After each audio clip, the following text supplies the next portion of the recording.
Hello friends, welcome to ராமஸ் அரசவை kitchen. நாம் இன்றைக்கி இந்த வீடியோவில் சூப்பரான வெரைட்டி ரைஸ் ரெசிபி தான் பார்க்க போகிறோம்.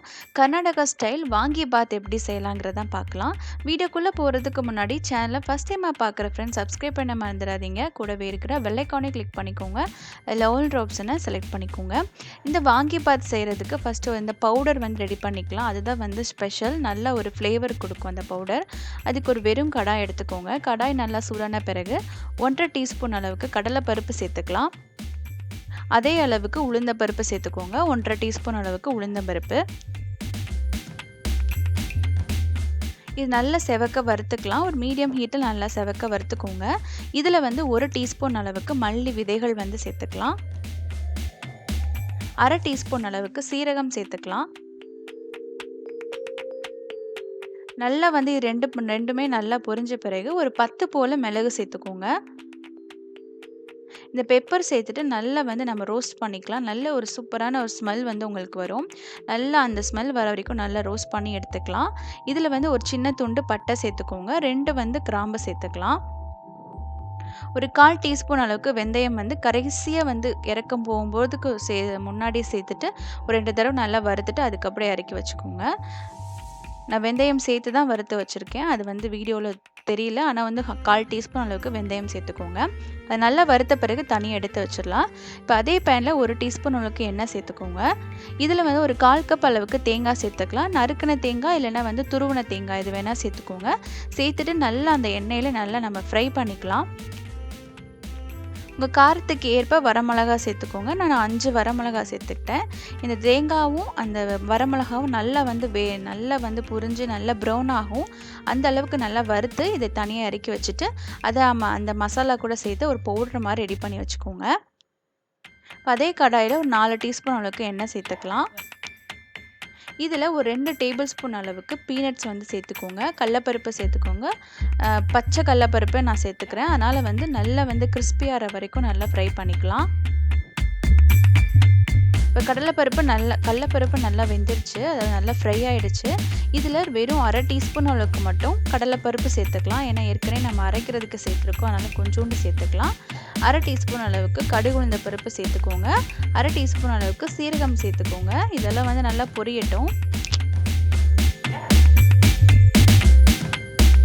இப்போ இதில் ஒரு வெங்காயத்தை நான் நறுக்கி வச்சுருக்கேன். அந்த வெங்காயத்தையும் சேர்த்துக்கலாம். கூடவே கொஞ்சோண்டு பச்சை மிளகா, வரமிளகா 2மே காரத்துக்கு ஏற்ப சேர்த்துக்கோங்க. உங்களுக்கு எவ்வளோ காரம் வேணுமோ அந்த அளவுக்கு பச்சை மிளகா, வரமிளகாலாம் சேர்த்துக்கலாம். இப்போ இதில் ஒரு 5-6 முந்திரி பருப்பு சேர்த்துக்கலாம். இது ஒரு நல்ல ஒரு டேஸ்ட்டாக இருக்கும் சாதத்தோடு சாப்பிடும்போது. இப்போது இதில் ஒரு கொத்துக்கு அளவுக்கு கருவேப்பிலை எடுத்துக்கோங்க. கருவேப்பிலை சேர்த்துக்கலாம். சேர்த்துட்டு நல்லா ஃப்ரை பண்ணிக்கலாம். இதில் ஒரு 1/2 டீஸ்பூன் அளவுக்கு மஞ்சள் தூள் சேர்த்துக்கோங்க. மஞ்சள் தூள் சேர்த்துட்டு நல்லா வதக்கின பிறகு நம்ம வெட்டி வச்சுருக்கிற அதாவது கட் பண்ணி வச்சுருக்கிற கத்திரிக்காவை சேர்த்துக்கலாம். நான் ஒரு 6 கத்திரிக்காவை நல்ல பொடியாக நீள்வாக்கில் கட் பண்ணி எடுத்து வச்சுருக்கேன். இதை சேர்த்து நல்லா மிக்ஸ் பண்ணிக்கலாம். அந்த மசாலா கூட தேவையான அளவுக்கு உப்பு சேர்த்து நல்லா லோ ஃப்ளேமில் நல்லா மூடி போட்டு குக் பண்ணிக்கோங்க. அப்போனா உங்களுக்கு கத்திரிக்காய் நல்ல ஒரு 80% அளவுக்கு நல்லா குக் ஆகிடும் அந்த எண்ணெயிலே. அப்படி குக் ஆகும்போது உங்களுக்கு டேஸ்ட்டும் ரொம்ப நல்லாயிருக்கும். இப்போ கத்திரிக்காய் பார்த்தீங்கன்னா நல்லா கொஞ்சம் நேரம் நல்லா வதங்கிடுச்சு. இப்போ இதில் தேவையான அளவுக்கு புளி தண்ணி சேர்த்துக்கலாம். புளி தண்ணி உங்களுடைய புளிப்பு சுவைக்கு ஏற்ற மாதிரி சேர்த்துக்கோங்க. நான் ஒரு சின்ன லெமன் சைஸ் அளவுக்கு புளி எடுத்திருக்கேன். அதுதான் கரைச்சி சேர்த்துக்கிட்டேன். நல்லா கெட்டியாக கரைச்சி சேர்த்துக்கலாம். புளி சேர்க்கறதுனால கொஞ்சோண்டு வெல்லம் சேர்த்துக்கோங்க. 1 டீஸ்பூன் அளவுக்கு துருவின வெல்லம். வெல்லம் ஒரு ஆப்ஷனல் தான். உங்களுக்கு வேணும்னா சேர்த்துக்கலாம். ஆனால் சேர்த்துக்கிட்டிங்கன்னா உங்களுக்கு நல்ல ஒரு ஃப்ளேவர் கிடைக்கும். நல்ல ஒரு டேஸ்ட் இருக்கும். இப்போ இது இன்னும் கொஞ்சம் நேரம் மூடி போட்டு குக் பண்ணும்போது உங்களுக்கு நல்லா அந்த கத்திரிக்காய் நல்லா வெந்துடும். பாருங்கள், நல்லா வெந்துருச்சு கத்திரிக்காய். ஸோ அந்த புளி தண்ணியும் நல்லா பச்சை வாசனை போயிட்டு நல்லா சூப்பராக வந்துச்சு.